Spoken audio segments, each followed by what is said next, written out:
आई hope आप लोग fine होंगे। सो आज हम लोग बात करेंगे ओसा के बारे में।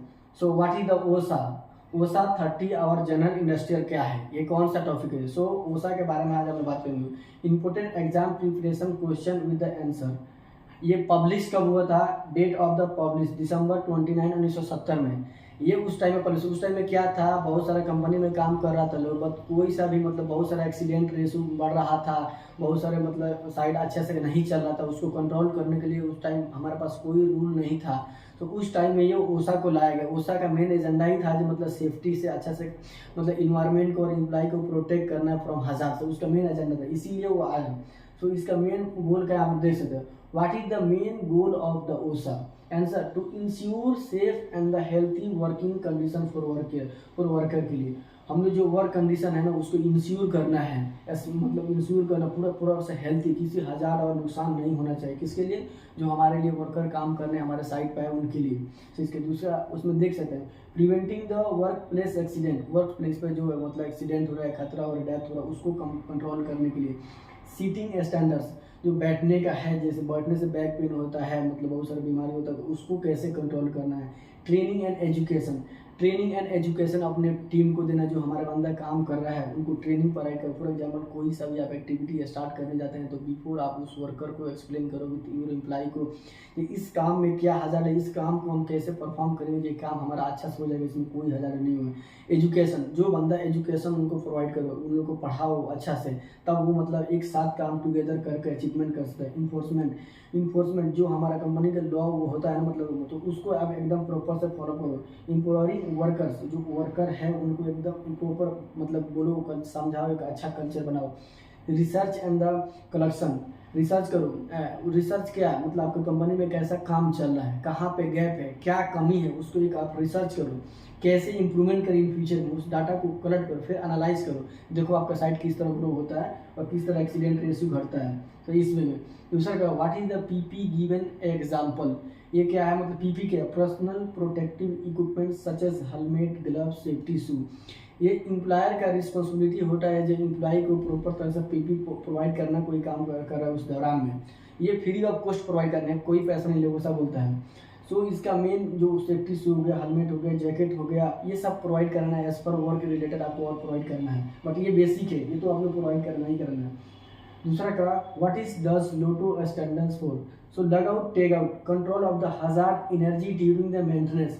जो बंदा काम कर रहा है उस दौरान उसको खतरा ना हो, तो हजार्ड और एनर्जी को कंट्रोल करना है, जिसकी वजह से उसको लाइट इलेक्ट्रिकल शॉर्ट ना लगे, उसको कंट्रोल करना है। इसमें 8 स्टेप होता है टू अप्लाई के लिए लग आउट, टेक आउट। सो आप लोग मालूम चल गए, लग आउट टेक आउट आप लोग देख सकते हैं, ये लॉक टाइप पे लगा दिया जाता है। जब कोई बंदा अंदर मेंटेनेंस करता है, जब मेंटेनेंस खत्म हो जाता है फिर आप उसको लग आउट के ऊपर निकाल देते हैं। सो ये आप लोग को मालूम होना चाहिए। दूसरा क्या, what is the a confined space? A confined space क्या है? कन्फाइंड स्पेस है a space with limited entry exit and not design for the continuous occupancy के लिए। ये जो है ना एक लिमिट एरिया है, आने और जाने का एक ही रास्ता है, उसमें मतलब पूरा परमानेंटली हम लोग वर्क नहीं करना है, ओनली स्पेसिफिक टाइम के लिए वर्क करना है, उसको क्या बोलते हैं? कन्फाइंड स्पेस बोलते हैं। तो इसी टाइप से आपको निवोस क्वेश्चन पूछेगा जी, कन्फाइंड स्पेस क्या है, आप इसके बारे में मेरे को बताओ, उसमें 10,000 लिख के दीजिए, 10 एप्लीकेशन लिख के दीजिए, तो आप लोग को मालूम रहेगा तभी तो लिखेंगे ना। तो आप यहाँ से देख के आप लोग हिंट्स मिल जाएगा। तो इस टाइप से क्वेश्चन निवोस आप लोग से पूछता है। दूसरा क्या, which extinguisher is use for the electrical fire के लिए? कौन सा एक्सटिंग्विशर हम लोग यूज करते हैं इलेक्ट्रिकल फायर के लिए? सो आप लोगों को मालूम, कार्बन डाइऑक्साइड हम लोग यूज करते हैं। आपसे ये भी नहीं पूछा, दूसरा ही पूछ सकता है, which extinguisher we are using for the मतलब केमिकल के लिए। सो कोई सा ही पूछ सकता है, तो आप लोगों को मालूम होना चाहिए प्रॉपर तरह से। इस टाइप से निवोस क्वेश्चन पूछता है।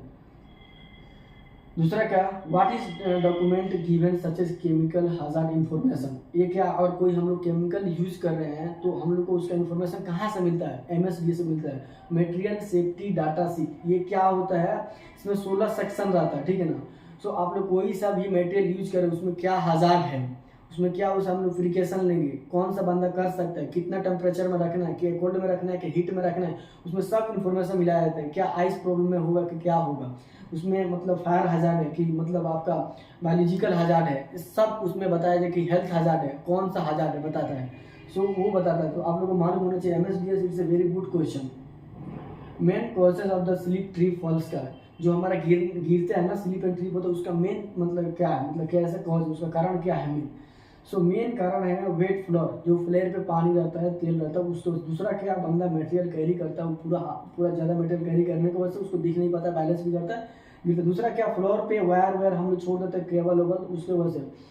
तीसरा क्या, मतलब बंदा लोग क्या करता है, बहुत सारा मटेरियल फ्लोर पे छोड़ देता है, वहाँ पे प्रॉपर इम्प्रॉपर रखते हैं, वहाँ से भी टकरा के गिर सकते हैं।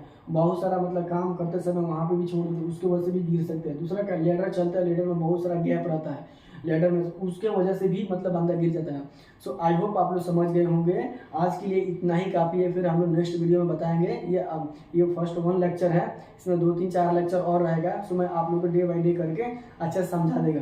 ये बेहद जरूरी है, जो गल्फ में काम कर रहा है या इंडिया में काम कर रहा है या एनी कंट्री में काम कर रहा है। So all the country are the following the OSHA rule, so we need to know about the OSHA with properly way. So I hope आप लोग समझ गए होंगे। फिर मिलते हैं नेक्स्ट वीडियो। Thank you.